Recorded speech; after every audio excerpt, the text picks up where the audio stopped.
Hello. Can everybody? Yes?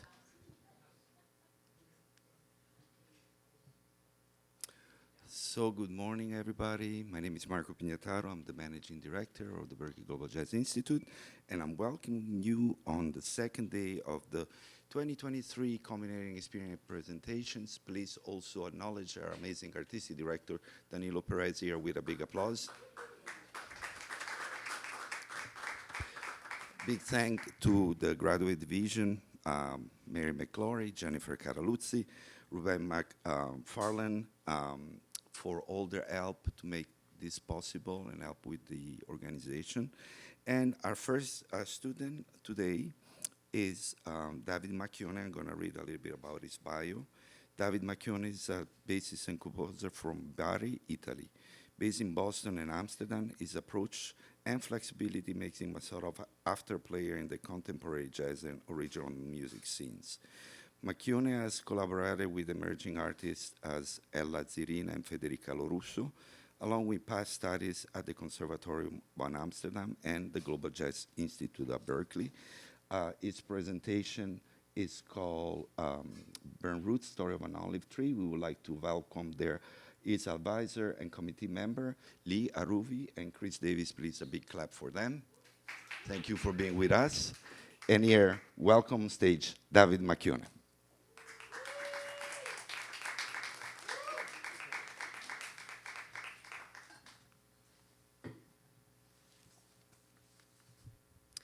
Hi, everyone. Thanks, Marco, for the introduction. And welcome, everyone, to the second days of Community Experience Presentations at the BGI. So thanks for being here and sharing all these beautiful presentations by my colleagues. You've seen that you're going to see some really inspiring work. My name is David Macchione. I'm an Italian bass player and composer from Bari, Italy. And my project is called Burnt Roots, Story of an Olive Tree, raising awareness on the Xylella fastidiosa epidemic in Puglia, Italy. Xylella fastidiosa is a phytopathogenic bacteria that targets plants. It is carried by a host insect, in this case the spittle bug, which, as you can see here, gets its name from the foam it produces from plant sap.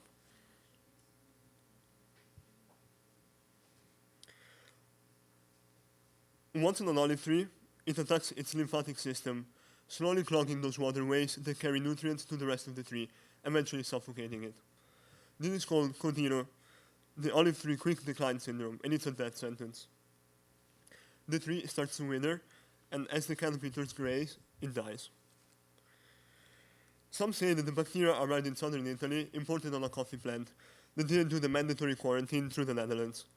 But this particular theory has not been officially confirmed. What is a fact is that since October of 2013, it has caused an epidemic that started decimating the olive tree population in my home region of Puglia. Millions of trees got sick and died, or had to be forcibly cut down. Olive trees are not only a major source of income for Puglia. As you can see here, we're the first region for olive oil production in Italy. They are also its chosen symbol and represent much of the regional identity. The loss is immense, both for our fragile economy and mostly from a sociological and regional pride standpoint. My family has been making their own olive oil for more than a decade. Every 2 years, it's an important moment to reconnect with the land as well as with each other, harvesting olives for a week. I'm not here to discuss the specific causes of the epidemic and the ways in which it has been tackled by politicians and scientists.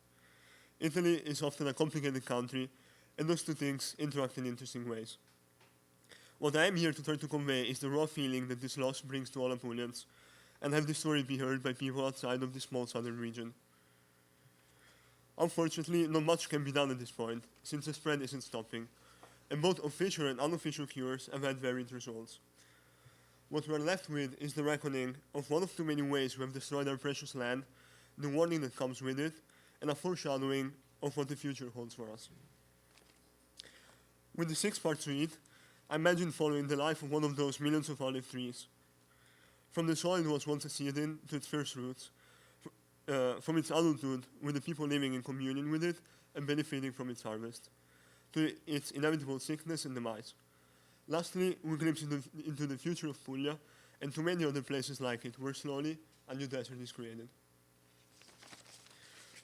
Before I press play, I also want to give a special acknowledgement to the producer of the Breathing Wood documentary, who has sourced all the nature footage that you're going to see. So thank you Francesco Della Giovanpaola and Filippo Bellantoni for kindly allowing me to use this material. And I hope you enjoy it. Thank you.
Tutto questo pezzo di terreno era pieno di alberi olivo, l'hanno strappato tutta. Ma non erano tutti malati però, non erano tutti malati. Erano qualcuno malato, gli altri perché a 100 metri bisognava... Purtroppo non possiamo fare niente, perché se sono messi in testa che devono venire a strapparla, non possiamo fare niente. L'olivo ci rappresenta sia come tradizioni proprio l'emblema di questo territorio.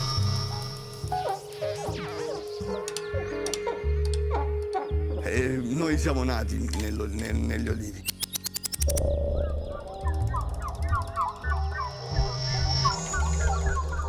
Senza questi alberi grandi l'ecosistema dell'intera Puglia cambierà completamente, non sarà più quasi la Puglia praticamente.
Una pianta che vive in un terreno fertile, che vive bene, in un ambiente sano, è in grado di mettere in atto tutti quei meccanismi di difesa che gli permettono di tenere a bada i patogeni, inclusa la xylella.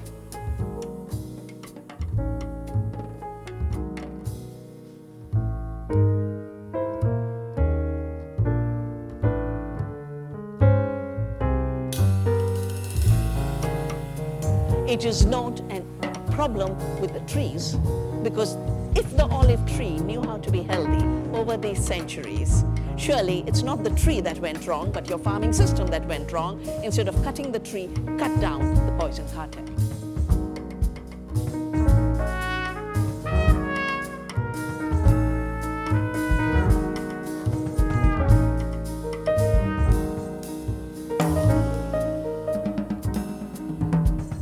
L'olivicoltura del Salento doveva sicuramente cambiare, ma come è cambiata adesso è stato un evento straordinario.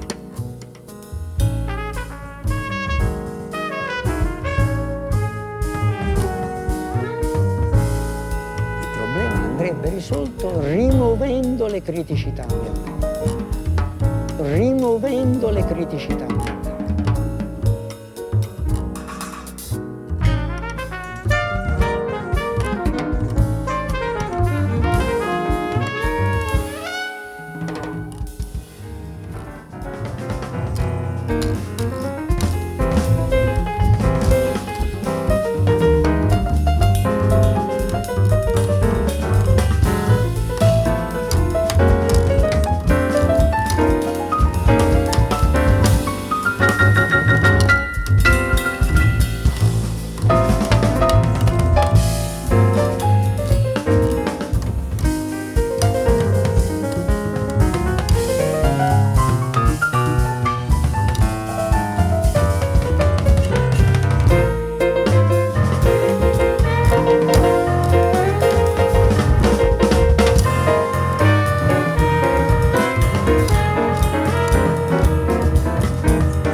Thank you. I'm a little short on time, but I'd really like to acknowledge all the people that really helped me through this process. Well, first of all, my mentors at the Global Justice Institute, Danilo Perez, Marco Pignataro, thank you. A huge thank you to Chris Davis for being here. This for me like a huge inspiration through the years and especially the last year. Thank you. And Leah Ruby as well. She's been with me like every step of the process and really helpful, you know. And thanks for your generosity, like for all the time you put into it. My also teachers doing this year, I mean, I've had the privilege to study with Linda O, Jason Palmer, and Tony Malaby. Also, great opportunity. I want to thank the band, who has been very supportive also throughout the process. Miranda, Katie, Nick, and Alex. You're some of my favorite musicians, so I'm really happy you were in the project. Akim and Luciana for some of the footage in the studio. Gerson for the great mix. All my friends and colleagues for really an incredible year. Miranda, special thanks to you for just, everything. And my family, who's maybe watching, maybe not, but Mom, Dad, and Sarah. And special thanks to Tobias, who did some of the field research when I couldn't go to Italy this winter. So thanks, everyone.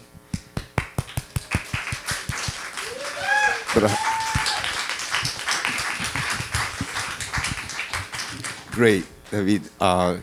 Will you talk a little bit about the music specifically now? You have about 5 minutes more. Yes, thank you. So thank you for listening, but I'd like to take a few minutes to just talk about the music process. Because a personal goal of mine for this project was to write a set of music that would be really open and really encourage the players to make bold decisions and really feel like they could be able to shape the music differently each time it was performed. And especially last year, I've been really interested in various forms of improvised music and open forms. For example, works by Patricia Brennan, Tineke Posma, Michael Formanek, and not least Chris Davis, who again, thanks for being here. And a way I wanted to do this was to explore the relationship between composition and improvisation. So through my upbringing, I've always been taught to see composition as a as a vehicle for improvisation. So we start from the composition, and that's like a launchpad for improvisation. But I wanted to see what happened when we start from the other side of this circle and actually see improvisation as fuel for the compositional practice. And this also ties back to one of the things we've been talking about this year at the Global Jazz Institute, with the loss of expectation and really being open for things to happen differently each time we play this music. So this is a breakdown of my process, and as I said, I want to start with improvisation, and I wanted to make this a collective process rather than like solo. So I called, again, some of the people I really admired and really, respected, and musicians I really respected, that also made part of the final recording band. And I got him in the same room, and after briefly explaining the project and showing excerpts of the documentaries I was researching, we ran collective improvisation that lasted about like half an hour, which then I recorded.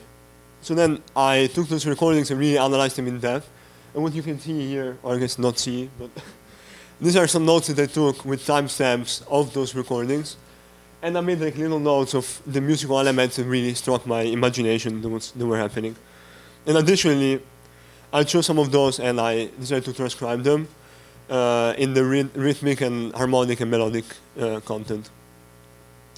Another thing that I found really useful was to have a really clear plan for the development of the suite. And what you can barely see is a graph that basically plots out the movement of the suite in terms of energy, dynamic. And I also decided to follow a narrative arc to follow the life cycle of an Olive Tree. And in breaking down that life cycle, I managed to also explore different themes. So as you can see, like song could be like the roots or hope, or what the future could look like. So after this first groundwork, the compositional process was mainly a way of putting together the raw material of the improvisation into the larger structure of the musical planning. And this is one of the examples of movement 3, the first roots. And I want you to listen to this excerpt for the first improvisation for a bass melody that I was improvising.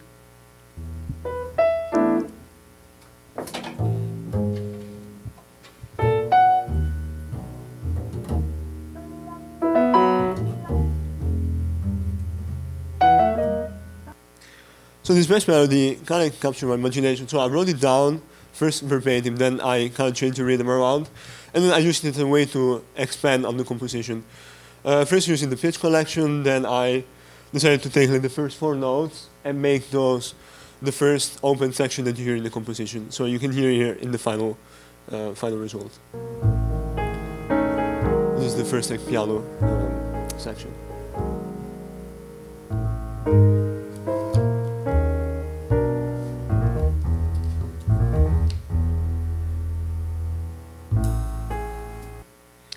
And another approach I followed was also to start from specific harmonic concepts.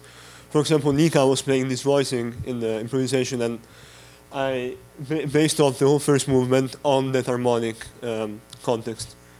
So you can see here the voicing like occur, and the bass line of the first movement is based on that, and the melody as well.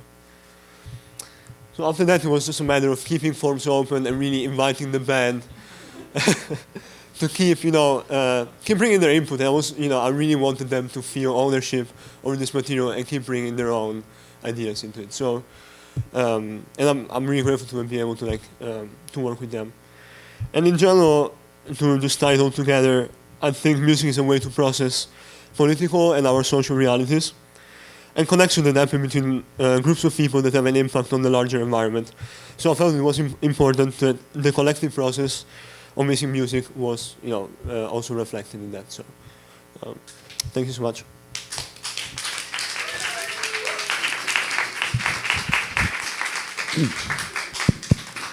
Thank you, David. And we're going to now start the question and comments part of the presentation. And we're going to start with your committee member, Professor Chris Davis. Thank you. Well, beautiful project, David. Really was great to hear all these compositions, and it's also been wonderful to work with you this year and get to know you as a person and as a musician. You're so dedicated and open to whatever is thrown at you, and as your professor, but also as a musician who's always searching. I really appreciate that. So thank you for... Thank you. What else was I going to say? Gosh, so much. Well, first, I just love that intro that you came in with at the beginning. It was so confident, but also searching, and that's something that, for myself, I always look for in musicians, that there's that confidence, but there's not too much confidence. We're going to find our way together with the people we're playing with. So for me, that really stuck out in your project. And the compositions were great. I don't think I've heard your pieces. That might have been the first time I've heard your compositions. But really enjoyed them, and great performance by all the students. It sounds like you have a nice rapport with all the other players that you asked. So you chose your bandmates well, I think. So nice work on that. The only other, one question I just had was, and I can't pronounce the name of the disease of the tree, but do you know if it affects other trees other than olive trees? Yeah, so the disease is called Xylella, and the specific strain is called Xylella fastidiosa. And it's not a new disease. It's been found in California, some parts of Central, South America. And it affects multiple plants. This specific strain specifically targets olive trees in the region. And one of the reasons why that is because olive trees are kind of monoculture, just historically, just for millennia. So that makes them very, a population that's very fragile in a way from an ecosystem standpoint. So that's why they've been targeted. But one of the questions is, once the olive trees are gone, what's the next crop that's going to be affected? And it's not going to stop. So those are kind of difficult questions that we are asking. Yeah. Yeah, I work with a visual artist who did some filming of palm trees that had been cut down, and they created these massive palm tree farms. Yeah. Which has created all sorts of problems for the ecosystem. And I just wonder, as I was watching the video and the rows of olive trees, it's worrisome to see, this kind of homogeneous growing that's not natural. So But thanks for including all the footage. It was fascinating, and I learned something new today, so that's always a good thing. Thank you. Thank you. Thank you, Chris. Lihi was David's advisor for the semester, so I'm going to pass the microphone to you.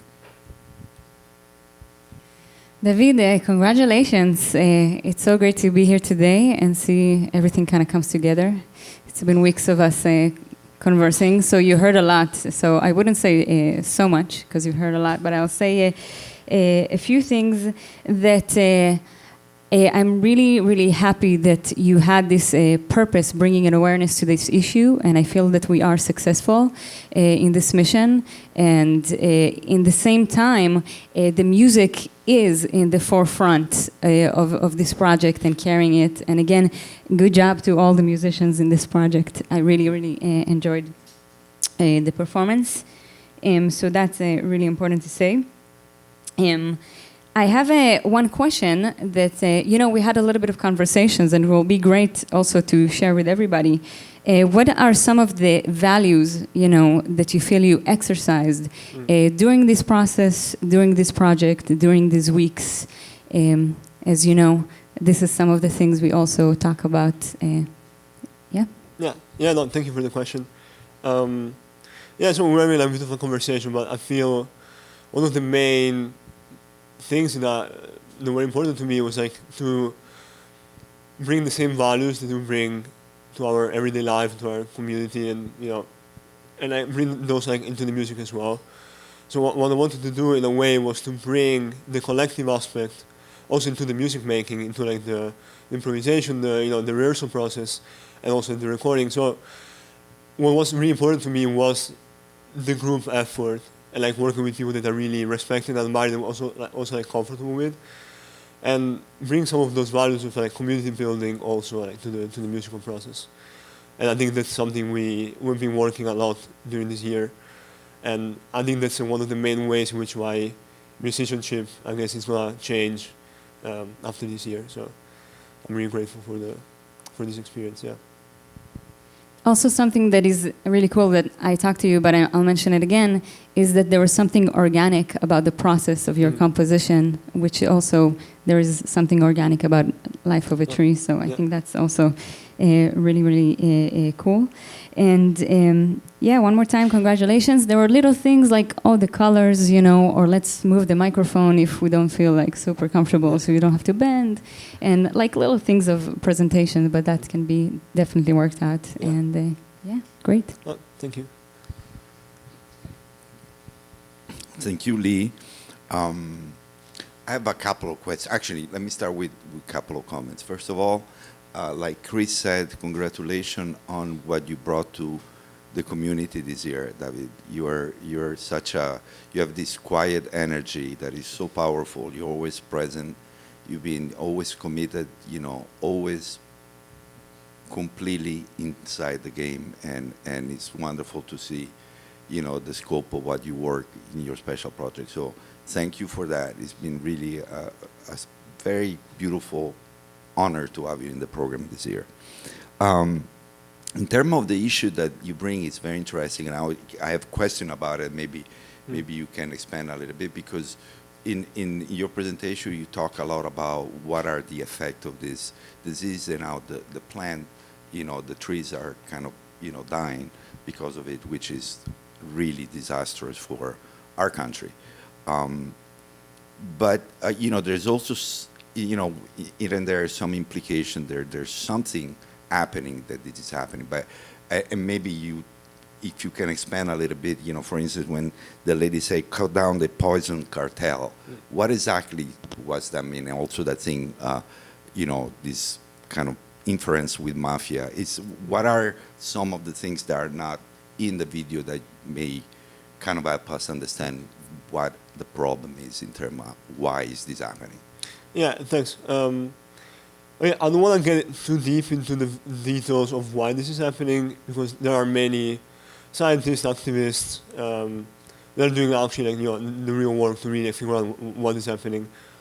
And the poison cartel phrase basically refers to the fact that there are many incentives for farmers to be using pesticides and basically chemicals to aid in their farming. And sometimes it's almost like a point of pride where people like show the contents of like the chemicals. It is almost like a way to show like we're spending money, like we care about our farming and this like cutting edge technology. But obviously the ramifications then are not. It doesn't take too long for them to come, and this is one of them, where we basically destroy the microbiology of our soil. So that's something like one thing is like the incentivized to use chemical products. And the first about the mafia is just, I think there's a lot of frustration in the population of Puglia, especially by the farmers, because I think they feel they've been let down by the government and not probably like helped. And before there was any research, before there was any like effort to really like figure out how to stop this epidemic, they just came and cut down trees everywhere, And these are like generations of trees, generations of like families that have been like farming for hundreds of years, and that's their whole like livelihood. And an olive tree takes decades before it's actually productive. So this is not a quick fix.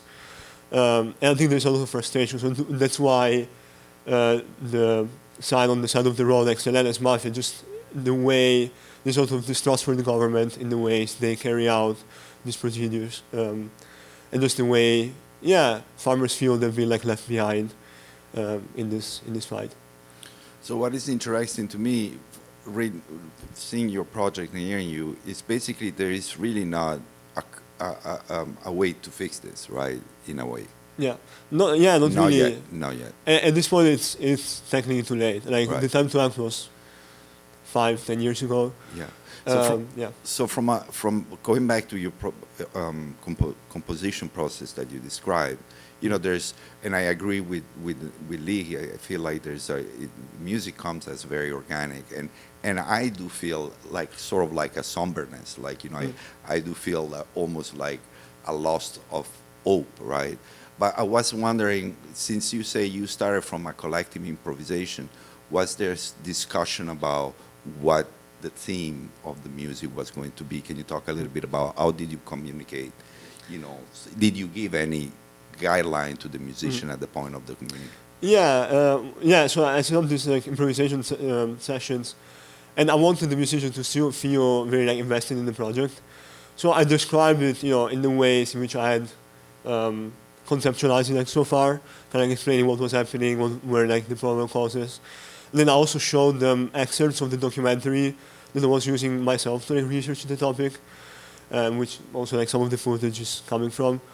So it was important for the musician to really like understand the issue and come to the musical practice, knowing and I guess with the right emotions in a way to really like, convey this feeling of grief and loss. Yeah. Great. Yeah, that it sounds like you guys were all connecting to it. What are just last question? Do you have any plans with a specific project after this? Yeah, well, definitely. Yeah, I think the scope of the project in the end is raising awareness, and there is an outreach component. So I'd really like to be able to bring this set of music and maybe this presentation like around, because I found many Italians don't know about this issue, which is to me is really interesting. And also the rest of Europe, in the rest of the Americas, and the rest of the world, honestly. And because it is an important issue, and it is too late, but it's also important to see how our past mistakes brought us here, because this can definitely like happen again other places. So the plan for the project is like to be able to bring it in a live context, maybe a tour, and be able to tell the stories to people that are willing to listen. Great. Yeah. Congratulations, David. Thank you. Is any faculty or want to add anything or yes, Chase? Yes, we are a little short.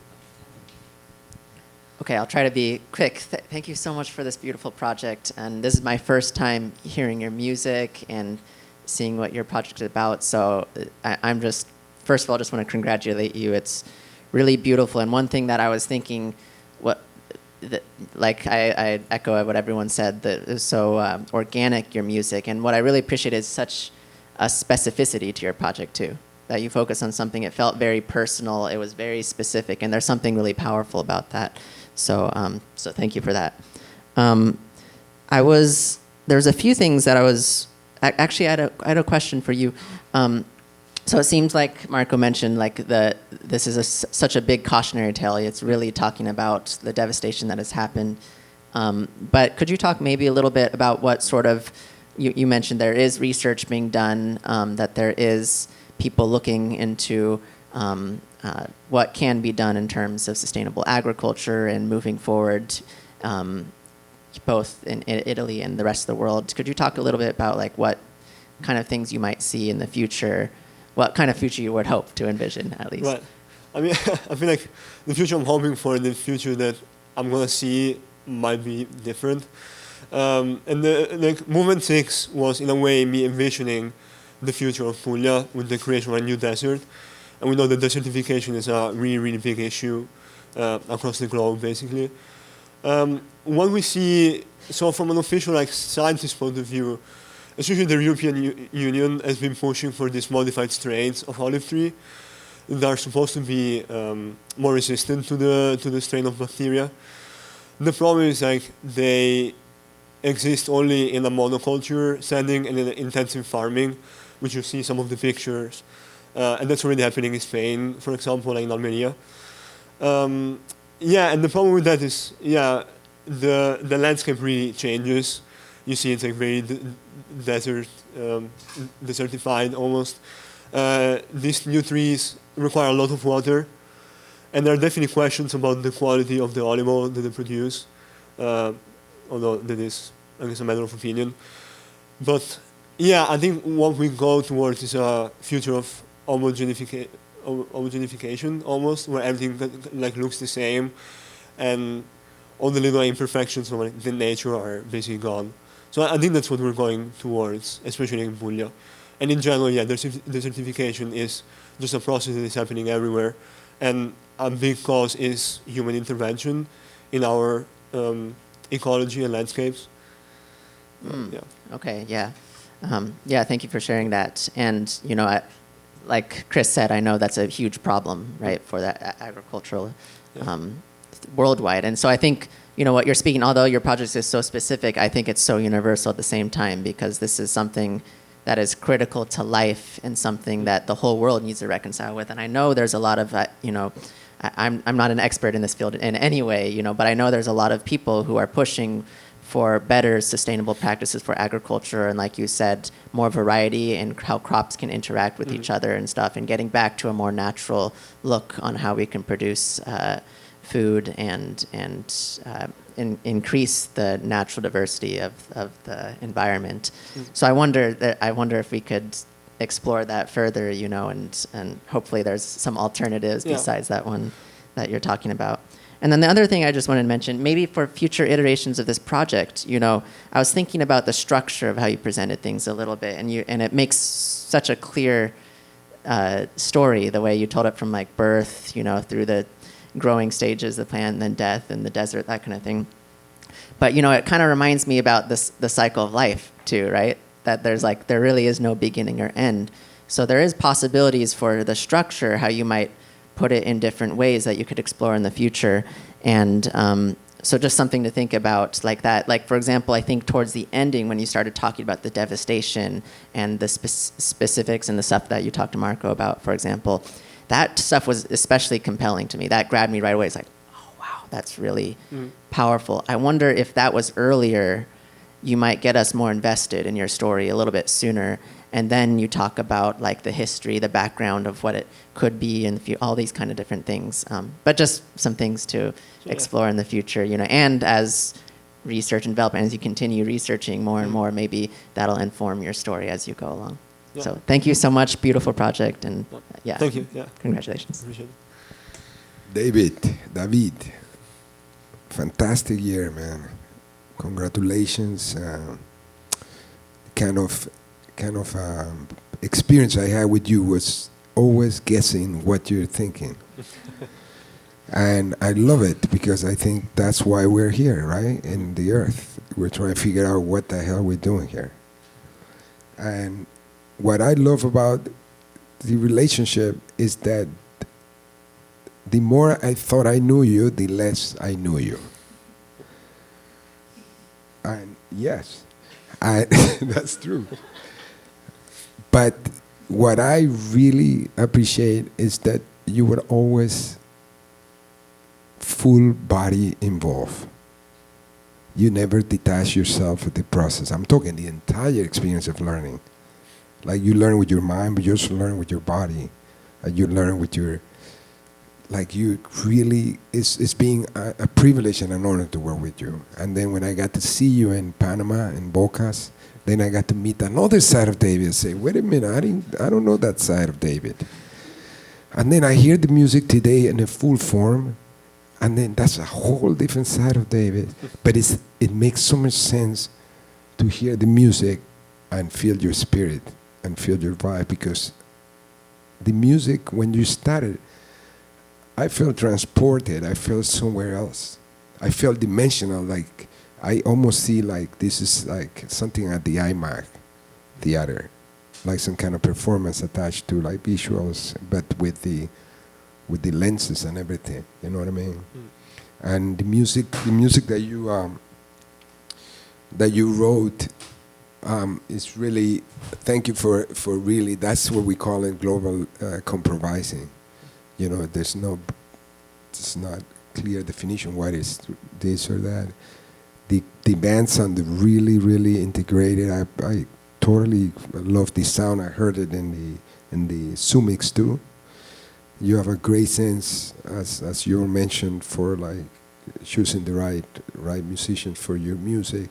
There's such a quiet fire to your music, and so interesting, so beautiful, and so unpretentious, that I just wish you all the success, man. And stay. You know, you found a passion, because you have to have passion for what you did, and you continue throughout the whole year. In your corner, you were working. I could see you put so much care to do this. So I'm very proud of the work that you've done, and remind all of us that paying attention to the world we live in is going to give us a lot of inspiration in our life. So thank you for that, and thank you for being such a power and unique student at the Global Jazz Institute. Yeah, thank you.